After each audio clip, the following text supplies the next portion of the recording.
Relacionado con el fruto. Amén. Vamos a buscar en nuestras Biblias Juan 15, 16. Quiero que todos busquemos ahí en la palabra del Señor. Juan 15, 16. Para que podamos ver cuál es el propósito de Dios, cuál es el propósito de la iglesia, qué es lo que Dios desea de sus hijos. Juan 15, 16. Dice la palabra del Señor: no me elegisteis vosotros a mí, sino que yo os elegí a vosotros, y os he puesto para que vayáis y llevéis fruto, y vuestro fruto permanezca, para que todo lo que pidiereis al Padre en mi nombre, Él os lo dé. Amén. Vamos a orar. Padre, te adoramos, bendecimos tu nombre.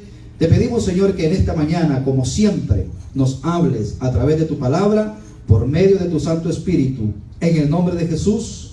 Amén y amén. Gloria a Dios. Cristianos que dan fruto. Hermanos, no podemos separar la palabra fruto de un árbol. No hay frutos que nazcan en el aire, ¿verdad? Tiene que haber un árbol, tiene que haber una matita, tiene que haber algo que esté conectado a la tierra. Y tiene que ver con una semilla que muere. Todo eso, hermanos, cuando hablamos del fruto, todo eso está implícito. Yo quiero que veamos un poquito el pasaje que acabamos de leer. Y que, como dijo la hermana, cuando se lee despacio, se entiende mejor. Amén. Dice: no me elegisteis vosotros a mí. Usted no es cristiano, no es hijo de Dios, porque usted decidió buscar a Dios en primer lugar, sino que yo os elegí a vosotros. Siéntase privilegiado, hermano, de que el Señor lo haya elegido a usted. ¿Será que el Señor elige a unos y a otros no? No es así. Porque Dios no hace acepción de personas. Dios quiere que todo ser humano venga a Cristo. Dios quiere que todo ser humano sea salvo. Pero mire, dice que el Señor nos eligió a nosotros y nos ha puesto. Esa palabra es importante, porque habla de sembrar, de poner, de colocar en un lugar específico con un propósito. Y ya usted puede irse imaginando que Dios está hablando de nosotros y nos está asemejando ¿a qué? A árboles. Porque dice: yo os he puesto. No es lo mismo un árbol silvestre que nace donde quiera a una planta que se pone en un lugar con un propósito. Y el Señor dice: yo os he puesto. ¿Con qué propósito Dios lo ha puesto a usted en la iglesia? Ahí lo dice, ¿verdad? La siguiente parte del versículo dice: para que llevéis fruto. Y esa palabra es importante, hermanos. Piense usted como un árbol. ¿Cómo se encuentra? ¿Con hojas, con botoncitos o con bastante fruto? ¿O es un árbol estéril que está plantado y no lleva fruto? Todas esas cosas, hermanos, es importante que nosotros las meditemos al ver este mensaje, al transcurrir de leer la palabra de Dios. Dice: para que llevéis fruto. Pero la segunda parte sigue diciendo: y para que vuestro fruto permanezca. O sea, que un árbol donde constantemente usted está dando fruto. Porque alguien dice: yo di fruto, yo daba fruto antes. Y yo he escuchado personas que decían: no, yo he sido predicador, yo he sido cantante, o sea, ministro de alabanza, en mi iglesia yo hacía tal cosa. ¿Y ahora qué está pasando? ¿Qué pasó contigo? Y eso son cosas, hermanos, es importante. No solo venir, no solo estar, sino saber que tenemos un propósito en Dios. Dios nos ha puesto como árboles.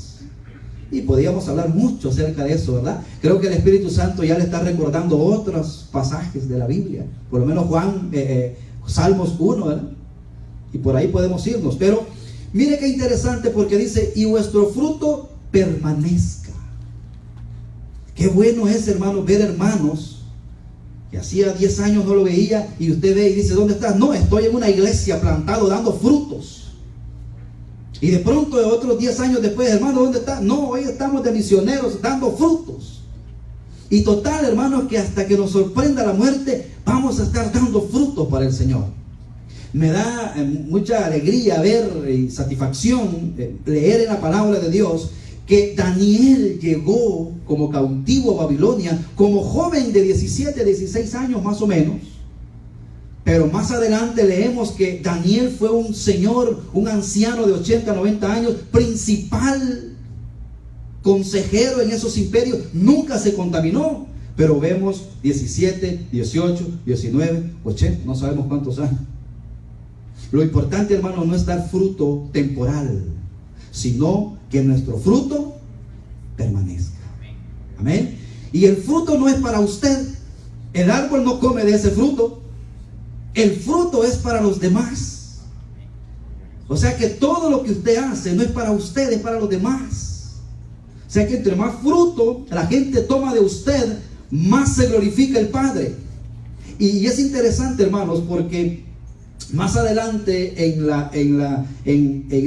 la parábola de la vid verdadera, dice el Señor que Él es el tronco, Él es la vid, Él es la savia, Él es el alimento. Nosotros somos las ramas. Y una ramita que dio fruto, dice el labrador, que es el padre, el que cuida, el que va a labrar, el que va a recortar, dice, esta ramita dio fruto este año. ¿Saben lo que voy a hacer? La voy a recortar. Y cualquiera puede decir, no, pero ¿por qué, Señor? Porque el recortar significa algunas cositas que Dios quita de nuestra vida, pero no con la intención de lastimarnos ni de aniquilarnos, sino porque el Padre está pensando en que llevemos más fruto. Dice, el que lleva fruto lo podará para que lleve más fruto. Y a veces, hermanos, eso nos cuesta entender, porque decimos, pero si yo voy a la iglesia, pero si yo estoy haciendo esto, sí está dando fruto, pero Dios quiere que llevemos más fruto. Mire, la obra principal del Espíritu Santo en nosotros, hermanos, no es tanto lo que hacemos, sino lo que somos. ¿Entendió, verdad? No es tanto lo que hacemos, porque nosotros podemos caer en activismo y hacer cosas para Dios, pero lo más importante para Dios y el ministerio del Espíritu Santo en nuestra vida es lo que somos. Diciéndolo de otras palabras, el propósito del Espíritu Santo es imprimir, es marcar el carácter de Cristo en nosotros, porque por ahí vienen los frutos. Porque usted está pensando ahora, ¿y cuáles son los frutos? Bueno, el propósito del Espíritu Santo es imprimir el carácter de Cristo en nosotros, para que nosotros, semejantes a Cristo, podamos llevar fruto. El Señor dice en otra oportunidad, aprended de mí, que soy manso y humilde de corazón. Hermanos, creo que la grandeza más grande de un hombre es la humildad. Cuando usted es humilde, cuando usted siempre está queriendo aprender. Bueno, estaremos hablando cristianos que dan fruto. Y hablamos, ¿verdad?, de que Dios nos compara con un árboles. Pero hay otro pasaje más interesante, Lucas 6, vaya ahí rapidito, donde más específicamente el Señor ya va más íntimo con nosotros y empieza a especificar dos tipos de árboles. Lucas 6, 43 al 44.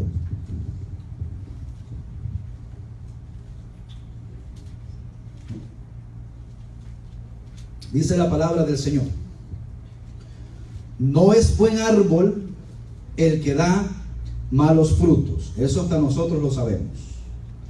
Ni árbol malo el que da buen fruto. Porque cada árbol se conoce por su fruto. Pues no se cosechan higos de los espinos, ni de las zarzas se vendimian uvas. El hombre bueno, ve que aquí árbol significa hombre, el hombre bueno del buen tesoro de su corazón saca lo bueno, y el hombre malo del mal tesoro de su corazón saca lo malo, porque de la abundancia del corazón habla la boca. Ojo con la palabra abundancia. La abundancia ahí está hablando de frutos. De lo que abunda en su corazón, eso va a hablar la boca. Alguien dijo, si quieres conocer a alguien, escúchalo lo que habla. Él te está sacando el tesoro del corazón. Cuando usted escucha gente dice, wow, ¿cómo está esa gente? ¿Qué es lo que tiene en su corazón? Porque esta palabra nos dice claramente, de lo que abunda en tu corazón, de eso vas a hablar. Esta analogía, hermanos, aquí en esta analogía, el Señor nos compara al ser humano como árbol. Fíjense que cuando estudiaba yo este sermón, me vino a la mente buscar históricamente qué significa el árbol. ¿Por qué Dios pone esta analogía del árbol? ¿Por qué la Biblia habla tanto de árboles? Incluso, hermanos, había una religión tan fuerte que los hebreos se iban tras esa doctrina, esas falsas enseñanzas acerca de idolatrar bajo los árboles. Bueno, déjeme decirle que el uso del árbol en sentido figurado se ha usado a través de la historia. De ahí parece derivarse el uso del árbol como símbolo de imperios universales. Por ejemplo, Egipto, no lo busque, yo se lo leo rapidito. Egipto fue catalogado como un imperio, y cuando se hablaba de imperio se hablaba de un árbol frondoso con ramificaciones. Esa era la idea. Mire lo que dice Ezequiel 31 del 1 al 3. Dice: aconteció en el año 11, en el mes tercero, el día primero del mes, que vino a mí palabra de Jehová diciendo: hijo de hombre, di a Faraón, rey de Egipto, y a su pueblo: ¿a quién te comparaste en tu grandeza? He aquí era el asirio cedro en el Líbano, de hermosas ramas, de frondoso ramaje y de grande altura, y su copa estaba entre densas ramas. O sea, un árbol frondoso para ilustrar un imperio poderoso. Babilonia era otra. ¿Se acuerdan cuando de lo que hablábamos de Daniel? Babilonia también era un gran imperio donde también se catalogaba con un tremendo árbol. Si quiere ir ahí rapidito, si va rápido a la Biblia, Daniel 4 del 10 en adelante. Daniel 4, 10 en adelante. Quiero leer estos pasajes nada más para fundamentar el por qué el Señor habla de los árboles y cómo compara a los hombres con los árboles. Daniel 4 del 10 en adelante dice: estas fueron las visiones de mi cabeza mientras estaba en mi cama. Me parecía ver en medio de la tierra un árbol cuya altura era grande. Crecía este árbol y se hacía fuerte, y su copa llegaba hasta el cielo, y se le alcanzaba a ver desde todos los confines de la tierra. Un gran imperio, el imperio babilónico, con Nabucodonosor al frente. 12. Su follaje era hermoso y su fruto abundante, y había en él alimento para todos. Debajo de él se ponían a la sombra las bestias del campo, y en sus ramas hacían morada las aves del cielo, y se mantenía de él toda carne. Vi en las visiones de mi cabeza, mientras estaba en mi cama, que he aquí un vigilante y santo descendía del cielo, y clamaba fuertemente y decía así: derribar el árbol, el fin del imperio, y cortad sus ramas, quitadle el follaje y dispersad su fruto. Váyanse las bestias que están bajo de él y las aves de sus ramas, mas la cepa de sus raíces, o sea, hablando de Nabucodonosor, dejaréis en la tierra con atadura de hierro y de bronce. Entre la hierba del campo sea mojado con el rocío del cielo, y con las bestias sea su parte entre la hierba de la tierra. Su corazón de hombre sea cambiado, y les sea dado corazón de bestia. Esto fue lo que le pasó a Nabucodonosor. Y pasen sobre él 7 tiempos. La sentencia es por decreto de los vigilantes y por dicho de los santos la resolución, para que conozcan los vivientes que el Altísimo gobierna en el reino de los hombres, y que a quien él quiere lo da, y constituye sobre él el más bajo de los hombres. Y ya podemos entender, hermanos, que esta profecía se cumplió. El imperio babilónico fue destruido, aunque no del todo. Y dice que Nabucodonosor, porque Nabucodonosor dice que se paseaba y decía: ¿quién como yo? ¿Verdad? Que puedo construir. Dicen que era en ese tiempo uno de los jardines colgantes. ¿Se puede imaginar usted jardines colgantes? En el aire, jardines. La tecnología de aquellos tiempos. Constituido como una de las 7 maravillas del mundo. O sea, era algo increíble todo lo que Nabucodonosor con su fuerza, con su poder había logrado. Y a ese imperio se le catalogaba como un gran árbol frondoso. Y dice la Biblia que Nabucodonosor andaba y se le dio mente de animal.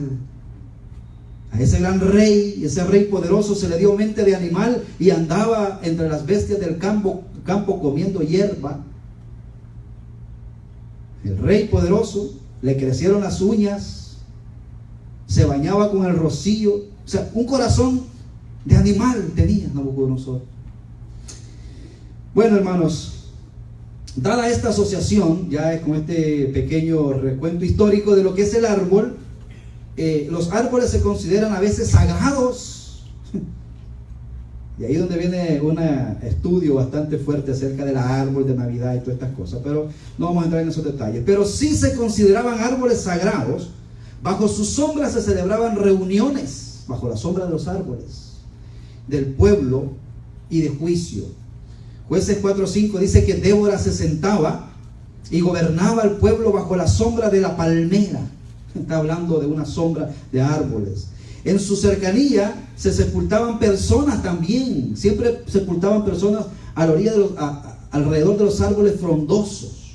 Por ejemplo, Génesis 35:8 dice: entonces murió Débora, ama de Rebeca, hablando de otra, y fue sepultado al pie de Betel, debajo de una encina, la cual fue llamada Alon Bakú.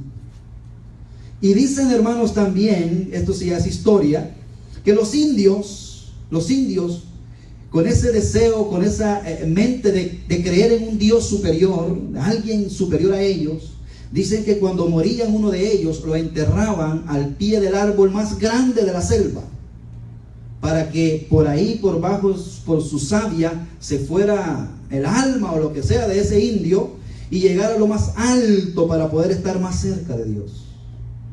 Históricamente, hermanos, se ha hablado de esto. El simbolismo del árbol tiene un significado también espiritual, sobre todo para el cristianismo. El pecado original, hermanos, el alejamiento del hombre de la presencia de Dios y el conocimiento del bien y el mal tienen lugar al pie de ¿qué? De un árbol. El Señor le dijo: de todo árbol puedes comer, pero del árbol que está en medio del huerto no comerás. O sea, todo tiene que ver, hermano, con un árbol en este sentido. Teniendo esto en mente, vamos a volver a Lucas, al pasaje este que le digo que ya leímos, pero que es importante leerlo nuevamente. Lucas 6, 43, 44. No es buen árbol el que da malos frutos, ni árbol malo el que da buen fruto, porque cada árbol se conoce por su fruto. Pues no se cosechan higos de los espinos, ni de las zarzas se vendimian uvas. El hombre bueno del buen tesoro de su corazón saca lo bueno, y el hombre malo del mal tesoro de su corazón saca lo malo, porque de la abundancia del corazón habla la boca. Hermanos, hay el buen árbol, pero también está el árbol malo. Para nuestro Señor Jesucristo, hermanos, no hay nada entre medio. No hay un chaparrito, o un chaparral, o una zarza, o un bush que le dimos nosotros. No, hay un árbol. Hay dos árboles para Jesús: un árbol bueno o un árbol malo. El Señor para nuestro Dios, que todo lo ve y que todo lo sabe, no existen las apariencias. El Señor sabe qué árbol es bueno y qué árbol es malo. Ahora, hermano, el Espíritu Santo, si tenemos el Espíritu Santo nos da testimonio de que somos hijos de Dios. Para nuestro Dios, hermanos, no existen las apariencias. O sea, el buen árbol y el mal árbol se conocen. Su fruto será conforme a la naturaleza. Eso es interesante, hermanos. El fruto suyo será conforme a la naturaleza. El pasaje que leímos dice que es imposible que usted vaya a buscar uvas en una zarza. Es imposible. Y a veces, hermanos, creemos que las personas que no han tenido un encuentro personal con Cristo, demandamos frutos espirituales de un árbol malo, de un árbol que no puede dar fruto. Por ejemplo, usted sabe que muchos niños no son cristianos. De nuestros niños no son cristianos. Y a veces vemos que se comportan de una manera y decimos, pero niño, si tú eres cristiano, tú vas a la iglesia, tú estás ahí todo el tiempo, tú estás en un ministerio. Pero tenemos que darnos cuenta, no le podemos pedir frutos espirituales a alguien que no ha nacido de nuevo. Lo mismo sucede con una persona adulta. Tú vas a la iglesia, tú estás ahí, puedes pasar mucho tiempo, pero si tu naturaleza no ha cambiado, tú no puedes dar buenos frutos. El Señor dice aquí, es imposible que el mal fruto, cuando habla de mal fruto, hermanos, está hablando de una persona no convertida. Porque es imposible que un convertido dé frutos malos. Si da frutos malos, será confrontado, será podado y será tratado por el labrador para que lleve fruto y para que lleve bastante fruto. Es interesante, hermanos, que el maestro enfatiza que un árbol bueno no puede. Y eso es interesante, hermanos. Hay veces que nosotros debemos de entender que estamos demandando quizá mucho de alguien que no nos puede dar buen fruto. Y es importante que usted piense también cómo están sus frutos. Más adelante vamos a ver y vamos a meditar un poco en estas cosas. Los que conocen un poco el comportamiento humano, o sea, las personas que se encargan a estudiar cómo es el comportamiento del ser humano, porque le voy a decir una cosa, hermanos, nuestro comportamiento, entender al ser humano es complejo, es difícil. Por eso es que vemos oye, pero estábamos bien y de pronto ya, ¿qué pasó? Bueno, es difícil comprendernos. Bueno, dicen esta gente, estos que conocen el comportamiento, los antropólogos y todo esto, dicen que hay 3 lenguajes, ojo con eso, hay 3 lenguajes o 3 formas de comunicación del ser humano. Hay 3 maneras de comunicarnos según este estudio. 1, es lo que sentimos muy adentro de nuestro corazón. Número 1, o sea, cómo comunicamos lo que sentimos dentro de nuestro corazón. ¿Ha oído usted personas que dicen, es que a mí no me entienden? Entiéndeme. ¿Ya le han dicho eso a usted? Bueno, si le han dicho eso a usted, usted tiene que entender, ¿verdad?, cómo es que funcionamos los seres humanos. Número 1, el lenguaje verbal. Es cuando, por ejemplo, vamos a poner el ejemplo del esposo. El esposo le pregunta a la esposa, ¿estás enojada? Y ella dice, no. O sea, ¿qué usted entendió? Ella le dio una respuesta verbal y aparentemente le dijo, no estoy enojada. Pero se lo dijo de una manera que usted, pues ya entendí que está enojada, ¿no? Pero verbalmente le dijo que no. Y nosotros entendemos que es así. ¿Estás enojada? No estoy enojada. Está bien enojada entonces. Número 2, es el lenguaje corporal. Usted sabe, hermanos, que los policías, por ejemplo, ellos están observando, están hablando con usted, ellos están observando esto, están viendo los 3 lenguajes del ser humano y le están preguntando a usted, por ejemplo, la típica, ¿no? La persona que maneja bajo la influencia del alcohol. ¿Está borracho usted? No, señor oficial. Le está diciendo lo mismo, no estoy borracho, pero su lenguaje corporal está diciendo otra cosa. ¿Sabe por qué el policía no lo arresta en ese momento? Porque hay un protocolo, hay un video que se está grabando, porque eso va a ir en su contra cuando venga el juicio. Entonces el policía sabe de antemano que está borracho, ¿verdad? Pero tiene que tener evidencias. No, señor, no. Bueno, entonces es el lenguaje corporal. Es cuando ella, en este caso la esposa, contesta: no estoy enojada, ¿verdad? Pero la expresión de su rostro y el brillo de sus ojos dicen otra cosa. Eso es bien difícil. ¿Estás enojada? No estoy enojada. Los ojos los tiene brillosos y su cara la tiene tensa, su cara la tiene... Entonces dice: está enojada. Aunque no le está diciendo no estoy enojada, pero usted sabe que cuando le dice, usted ve su semblante y usted sabe que esa persona está enojada. Número 3 es el lenguaje conductual. ¿Qué es eso? Es cuando ella es capaz de llegar a mentir, ella y él también, ¿no? No se sientan aludidos. Con palabras, puede mentir con palabras y aún con su expresión corporal. O sea, parece que está bien, no me contestó mal, no veo un lenguaje corporal inadecuado. O sea, ya nos trató de mentir, pero dentro hay algo malo, hay algo que le está dañando. Pero su comportamiento de adentro, ella no lo puede engañar. Puede engañarme con sus palabras y con su lenguaje corporal, pero dentro, lo que sucede en el corazón de la persona, eso no lo puede engañar. Eso está ahí. Y hermanos, y es ahí donde a veces Dios nos ve a nosotros, porque nosotros podemos, gloria a Dios, Dios te bendiga, varón, este es un gran hombre espiritual, incluso hasta se comporta, se pone la Biblia bajo el brazo, o sea, su lenguaje corporal dice muchas cosas, pero dentro de su corazón, ¿cómo está usted? El Señor veía, y esto el Señor lo comprobó cuando Él caminaba y veía a los religiosos de su tiempo con grandes vestidos sacerdotales, carísimos, con su pectoral, ¿verdad? Y dicen que uno de los cortejos más hermosos es ver cómo va desfilando ese séquito de sacerdotes, y por fuera hermosos. Su lenguaje corporal habla de una santidad. Su lenguaje verbal, gloria a Dios, alabe a Jehová todo el mundo. O sea, está bien, ya no confundieron con dos. Pero el Señor Jesucristo, que ve el corazón, dijo: ustedes son, ¿sabe lo que ustedes son? Ustedes son como los sepulcros blanqueados, que por fuera se ven bonitos, tienen buena apariencia, pero por dentro están podridos. Y eso es lo que el Señor quiere, hermano, que nosotros entendamos, porque de eso se trata el fruto. El fruto no se trata de venir y estar y aparentar. El fruto se trata exactamente qué está pasando en su corazón.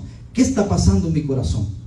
Cuando usted se ha confrontado en eso, usted se tirará los trapos viejos que no sirven para nada, que son nuestras justicias, las tirará y se enfocará en lo más importante.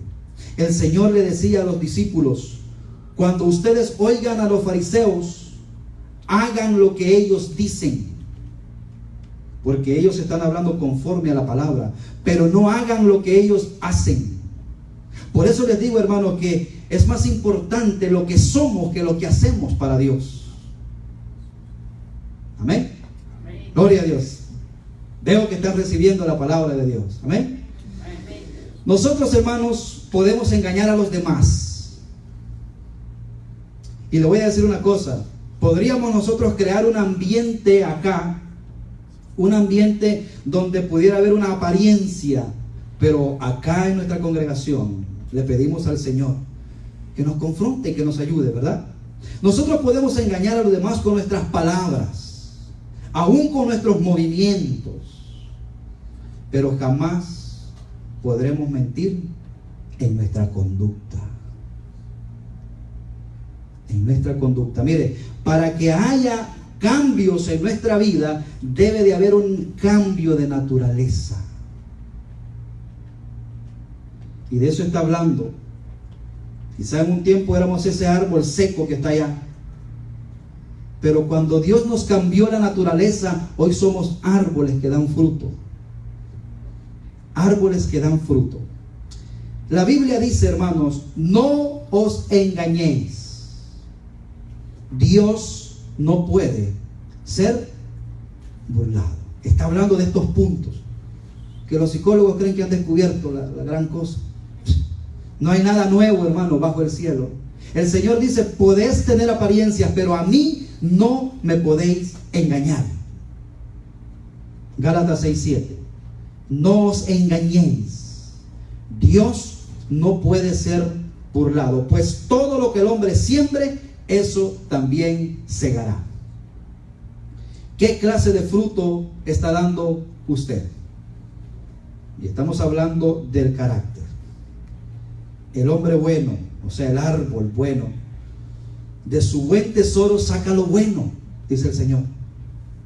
El hombre bueno no tiene que andarse esforzando, es normal, es natural. Y el hombre malo, entiéndase, el árbol sin Cristo, del mal tesoro de su corazón saca lo malo, porque de la abundancia del corazón habla la boca. Este pasaje, hermanos, nos recuerda la importancia del carácter. Si el árbol no es bueno, el fruto no será bueno. Y el carácter, hermanos, es aquello que nosotros somos. Usted sabe, hay personas que dicen, esta persona tiene un carácter. Pastor, yo quiero hacer una pregunta. Amén. Yo he tenido la prédica el domingo pasado y escuché que la iglesia debe ser un árbol. Mira, estoy hablando del árbol, un árbol. ¿Ya? Y la iglesia que da hojas. No puede ser, la iglesia tiene que ser algo que dé fruto. Amén. El fruto tenemos que comerlo nosotros. Amén. Eso yo aprendí. Gloria a Dios. Habla el Señor de la parábola de la higuera. De la iglesia, no Amén. del árbol. De la iglesia que tiene que ser un árbol. Amén. Si la iglesia no crece, no da fruto, no es alimento. La iglesia tiene que crecer y comer nosotros ser fruto. Amén. Porque la iglesia que da hojas. Amén. Ahora pudiéramos decir, gracias hermano. Y yo, obviamente, el fruto no es el montón de gente en la iglesia. Porque nosotros dijimos la vez pasada, ¿verdad? Viene un líder carismático acá a Miami y se llenan los estadios, y hay que llenar todos los estadios, y porque hay gente, eso no significa fruto. El fruto habla del carácter, qué es lo que hay en su corazón. Si usted es cristiano, es hijo de Dios, pero usted odia, pero usted maltrata, pero usted tiene malos pensamientos continuos, usted no es un árbol bueno y su fruto no es bueno. Porque de eso está hablando el Señor aquí, ¿verdad? Ahora, nuestro Señor habla sobre estas tres cosas. Número 1, corazón bueno y corazón malo. Tesoro bueno y tesoro malo. Sacar lo bueno y sacar lo malo. Como cristianos, hermanos, reflejamos el fruto a cada instante, que es lo que está diciendo la hermana. Debemos de reflejar nuestro fruto a cada instante y no hay otra. ¿Por qué? Porque somos seres relacionales. Usted va a tener la oportunidad a cada instante mientras esté vivo de sacar su fruto. También puede mandar, el Señor nos manda de diferentes formas a todo el ser humano. Amén. A otro le manda a evangelizar, a otro le manda a predicar, a otro le manda a misionero, todo. Pero a otro lo manda solamente a orar. Nada más oración le pide al Señor. Amén. Es eso. No una sola cosa, no. Desparrama todas sus cosas del Señor, ya el Señor ya nos tiene previsto a qué cosa nosotros vamos a pertenecer. Amén, gloria a Dios. La Biblia dice también eso que dice la hermana, muy importante, porque dice que somos miembros de un solo cuerpo y cada miembro hace diferente función. Muy importante ese tema. Ahora, como cristianos reflejamos el fruto cada instante. El buen fruto de nuestra vida depende, y ojo con esto hermanos, porque seguimos la misma línea, depende de la llenura del Espíritu Santo. O sea, depende de cuán controlado esté yo por el Espíritu Santo, de eso depende el fruto que yo voy a dar. Recuerden, el Espíritu Santo es quien nos controla. El viernes estábamos hablando de que el Espíritu Santo nos controla. Ser lleno del Espíritu Santo es ser controlado por el Espíritu Santo. O sea, no reaccionar de la manera en que antes reaccionaba. El Señor Jesucristo dice, si alguien te pide, dale. Si alguien te dice, llévame esto 1 milla, ve con él 2. De eso está hablando, hermanos. Y eso no se puede hacer si nosotros no somos controlados por el Espíritu Santo.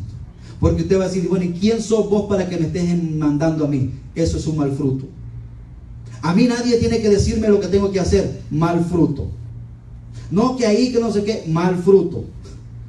La Biblia nos habla, hermanos, de que los frutos malos son conocidos como las obras de la carne. Vamos ahí a Gálatas 5.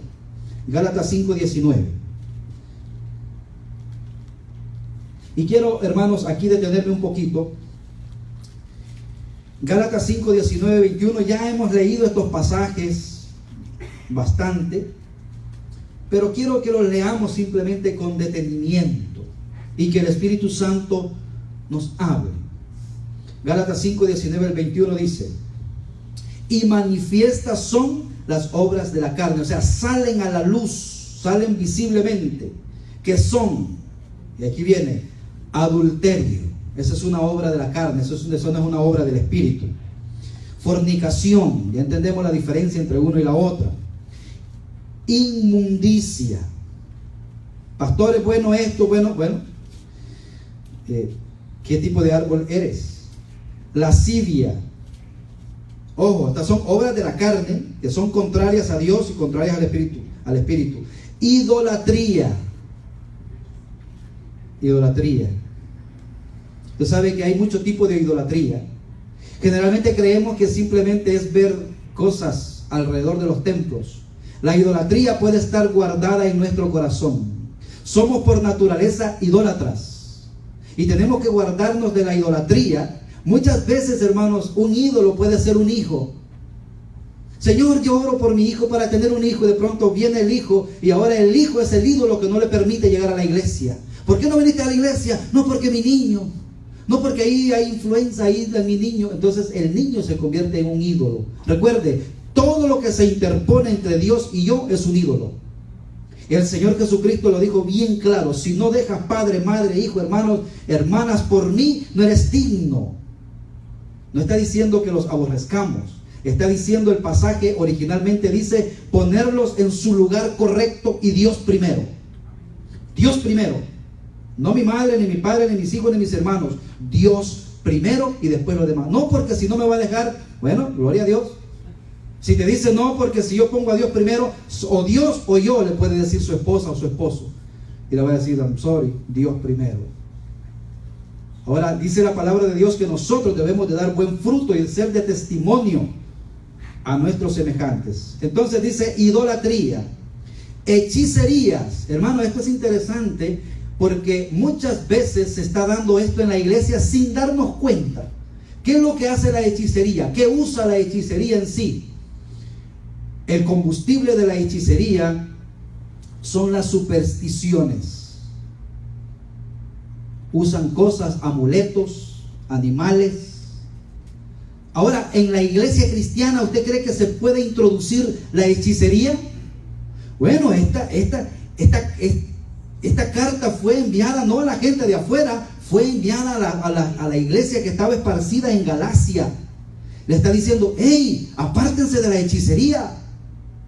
Ahora, ¿habrá alguien aquí que está practicando la hechicería? ¿Cómo, pastor? Yo no salgo si no veo mi horóscopo. ¿Verdad? Eso es hechicería. ¿Sabe por qué? Porque usted está poniendo su confianza en alguien más que no es Dios. No, pastor, pero es que ellos estudian las estrellas y las estrellas las hizo Dios y quieren irlo conectando. No, nosotros no podemos adorar lo creado. Debemos adorar al Creador. En Romanos dice, la gente se fue dándole culto a lo creado, olvidando al Creador, y se hicieron idólatras de cosas tales como cuadrúpedos, y empieza a hablar de animales. Hermano, la idolatría la llevamos muy dentro del corazón. ¿Se recuerdan ustedes cuando el Señor saca al pueblo de Israel y lo lleva a Egipto? Lo saca de Egipto, perdón. Y en el desierto el Señor le dice a Moisés, Moisés, ven al monte porque te voy a dar los mandamientos para cómo yo quiero que mi pueblo camine, para cuando entren a conquistar la tierra. Moisés se va, Josué se queda en el medio de la montaña, y cuando Moisés regresa con las tablas de la ley. ¿Qué pasó? El pueblo abajo, idólatra, le dijeron a Aarón, Moisés, quien nos sacó, se tardó. ¿Por qué no nos haces un Dios que vaya delante de nosotros? ¿Qué está pasando con eso? Idolatría en el corazón.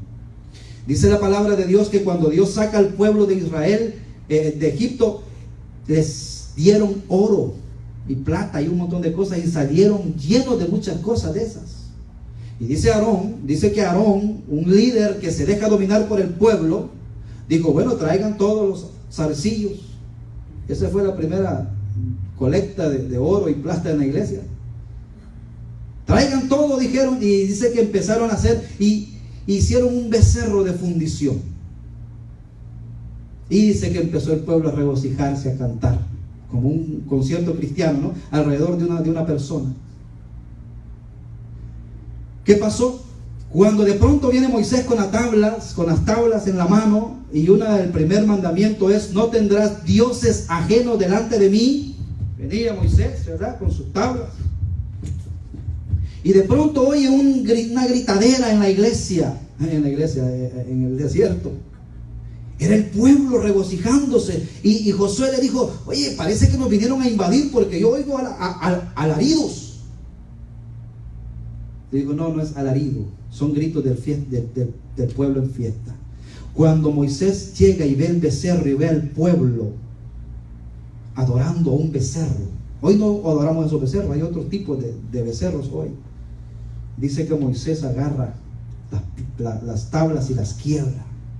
Hermanos, la idolatría es algo que está arraigado en nuestro corazón. Hay personas que idolatran incluso al pastor. Yo he escuchado personas que dicen, de mi pastor no hables, no te metas con mi pastor, porque yo soy capaz hasta de pelear por él. Eso es idolatría, hermanos. ¿Y sabe por qué esa gente es idólatra? Porque el pastor desde aquí los incita a que él ande en una nube más especial que ellos. Hermano, eso no es así. Usted no deje que lo idolatren. Si usted hace algo bueno y es de bendición para alguien y alguien le da las gracias, dígale, qué bueno, gloria a Dios. Gloria a Dios. ¿Verdad, hermano Amadeo? Amén. Gloria a Dios. Todo el tiempo, gloria a Dios. A mí no. Si nosotros lo que tenemos, hermano, dice Pablo, ¿por qué nos vamos a gloriar de lo que tenemos como si no lo hubiéramos recibido? Todo lo que usted tiene lo ha recibido de Dios. ¿Por qué se gloria? ¿Qué es el hombre? Dice el salmista. ¿Qué es el hombre? ¿Qué es? Nada, ¿verdad? Hechicerías, enemistades. ¿Cómo está usted? Estamos hablando de los frutos, ¿verdad? De la carne. O estamos hablando de los árboles que dan fruto. Piense en un momento si tiene alguna deuda pendiente por ahí. Enemistades, pleitos, celos, iras, contiendas, disensiones, herejías, envidias, homicidios. Bueno, es una lista interminable. La pregunta al final de todo esto es, ¿se agrada a Dios de esta clase de frutos? ¿Sí o no? No se agrada a Dios, porque estos son frutos que producen la carne. Entiéndase, el árbol seco. Cada vez que cometemos un pecado, aunque nos parezca pequeño, hermanos, estamos ofreciendo al Señor frutos malos. Y estos salen del corazón. Y olvídese del corazón, este pedacito de carne que tenemos aquí. Cuando la Biblia habla del corazón, está hablando de su mente. A veces decimos, en mi corazón. Iglesia Cristiana, un nuevo corazón, y vemos un corazón. Pero no es el corazón en sí, el músculo no tiene nada que ver. Todo está aquí, es en la mente. El Señor enseñó en Marcos 7, dice, porque de dentro del corazón de los hombres salen los malos pensamientos. De aquí. Por eso, hermanos, que tenemos que renovarnos aquí, en la mente. Dice, del corazón salen los adulterios, las fornicaciones, los homicidios, los hurtos, todas estas cosas, que ya no, por cuestión de tiempo, no las puedo seguir mencionando. Pero si le damos el control, ojo, hermanos, porque usted lee esta lista y dice, pastor, pero yo califico ahí, en algunas de esas califico.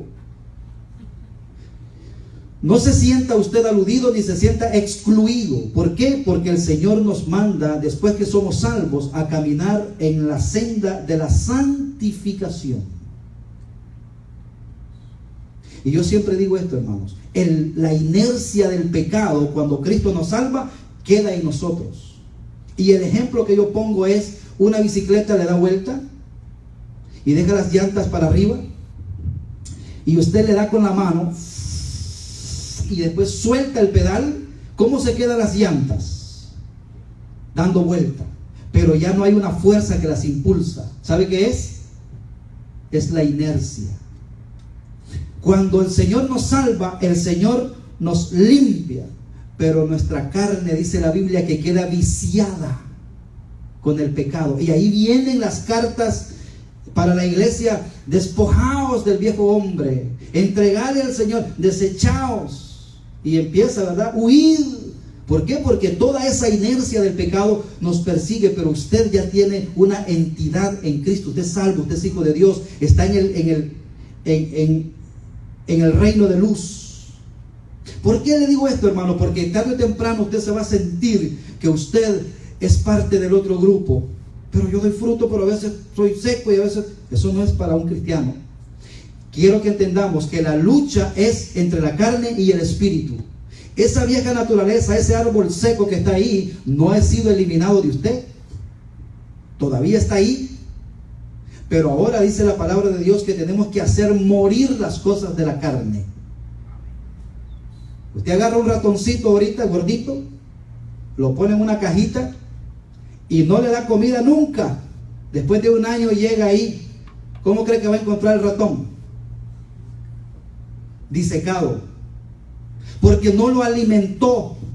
Eso es lo que dice la palabra de Dios: haced morir en vosotros el pecado. No lo alimente. Y ahí cada uno de nosotros, hermanos, ¿qué cosas le alimentan a usted su pecado? No es que si el pastor dice si es malo o no. No. Cuando usted mira esas cosas, cuando usted ve eso, cuando usted va a esos lugares, o haga lo que usted sea, ¿alimente el pecado o se alimente espiritualmente? Hoy que estamos aquí, estamos alimentándonos espiritualmente. Estamos haciendo morir. Porque la carne quisiera estar con esas pantuflas de conejo, ¿verdad? Ahí en su casa, tranquilo, especialmente cuando está lloviendo, con su gorro, con su té y tanta cosa. Eso es lo que quiere la carne, eso es lo que nos gusta. Haced morir en vosotros las obras de la carne. Ya vamos ya en la recta final. Si le damos el control de nuestra vida a Cristo, hermanos, entonces habrán buenos frutos. Pablo menciona aquí los frutos del Espíritu. Gloria a Dios. Gálatas 5, 22 al 23 dice: mas el fruto del Espíritu es amor. Es amor. Es paz. Paz. ¿Cómo se siente usted? ¿Cómo está usted? ¿Está tranquilo? Tóquese el corazón. Si le está brincando mucho, no tiene paz. Pero pastor, otra cosa que decir: Dios es bueno, es amor, pero el Señor coge a sus ovejas y los hace trizas. Y si tú no pasas, te haces trizas. Porque el Señor no es que amor y nos da todo. No, el Señor te pone pruebas, años te pone pruebas.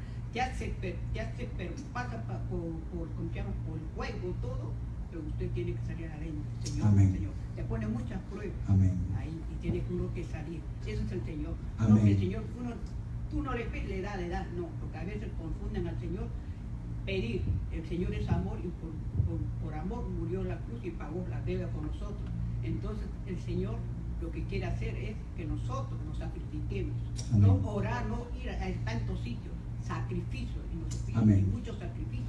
Amén. Gloria a Dios. Es importante porque dice que nuestra fe será probada, ¿verdad? Por medio de las tribulaciones. Gloria a Dios. Y el Espíritu Santo nos da la fuerza, el poder para seguir hacia adelante. Por eso Pablo decía: aún en medio de todas estas cosas somos más que vencedores, por medio de Cristo que nos sostiene y que nos amó. Dice, ya para finalizar, para nuestro maestro, toda nuestra conducta y nuestro carácter nace de nuestro corazón. Si usted va mejorando en estas áreas, y yo he oído testimonios de personas que dicen: no, vamos mejorando. Qué bueno, ¿verdad? ¿Va mejorando usted? Gloria a Dios. Dios lo va ayudando, Dios lo va bendiciendo, lo va sacando. Hay personas que pretenden ser cristianas, pero sus frutos dicen lo contrario. Como él dice, el árbol se conoce por sus frutos. Nuestro Señor Jesucristo enseñó la parábola de la vid. Está en Juan 15, 1, no lo lea, solo quiero extraer de ahí algo importante que el Señor dijo, que tiene que ver con el mensaje. Observemos que nuestro Señor en esta parábola de la vid que dice: yo soy la vid, mi padre es el labrador, vosotros sois los pámpanos. Y mire que va de una manera ascendente. Dice que Dios nos ha puesto para que llevemos fruto, y para que llevemos más fruto, y para que nuestro fruto permanezca. ¿En cuál de estos 5 puntos está usted? ¿No lleva fruto? ¿Lleva fruto? ¿Lleva poco fruto? ¿Está llevando bastante fruto? ¿Y su fruto permanece? O sea que lo que usted antes dominó volvió a caer. Usted tiene que pedir al Señor que el Señor le dé esa fortaleza. Obviamente, como dice la hermana, nosotros tenemos también que dejarnos guiar por el Señor, porque Él es quien pone en nosotros el querer como el hacer, pero somos nosotros al final quienes te decimos: Señor, heme aquí, haz conmigo como tú quieras. Amén. Vamos a inclinar nuestros rostros por un momento y le vamos a decir al Señor: Padre, te damos gracias en esta mañana, porque tú nos has congregado, Señor, en este lugar para hacer un examen en nosotros, un examen espiritual. ¿Qué es lo que está pasando en nuestro corazón? ¿Qué es lo que está pasando en nuestra vida? ¿Cómo está nuestro árbol? ¿Está dando fruto? ¿Nuestro fruto permanece? Sabemos, Señor, que en esto eres glorificado tú, en que tus hijos lleven mucho fruto. Yo te pido, Espíritu Santo de Dios, que tú hayas hablado puntualmente en nuestro corazón, de tal manera, Señor, que podamos entender que el propósito de ser tus hijos y de estar aquí es para llevar fruto, para llevar mucho fruto, y que nuestro fruto permanezca, porque en eso tú eres glorificado. Ayúdanos, Señor. Nos sumergimos en ti, dependemos de ti. Ayúdanos en nuestro carácter. Ayúdanos a someternos a las directrices del Espíritu Santo, que podamos ser controlados por Él, que nuestra carne muera para que tú seas glorificado y para que los demás sepan que tú estás obrando en nuestros corazones. Padre, gracias te damos. En tus manos ponemos este tiempo, en el nombre de Jesús.